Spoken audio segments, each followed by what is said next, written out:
Balak nina Jericho Rosales at Janine Gutierrez na bumalik sa Japan pagkatapos ng kanilang kasal para sa kanilang honeymoon.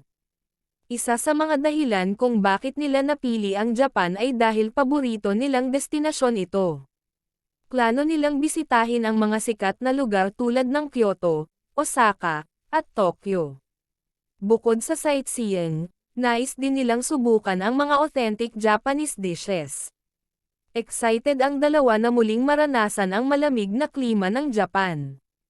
Kasama rin sa kanilang plano ang pagpunta sa mga onsen o hot springs para mag-relax. Layunin nila na gawing espesyal at memorable ang kanilang unang biyahe bilang mag-asawa.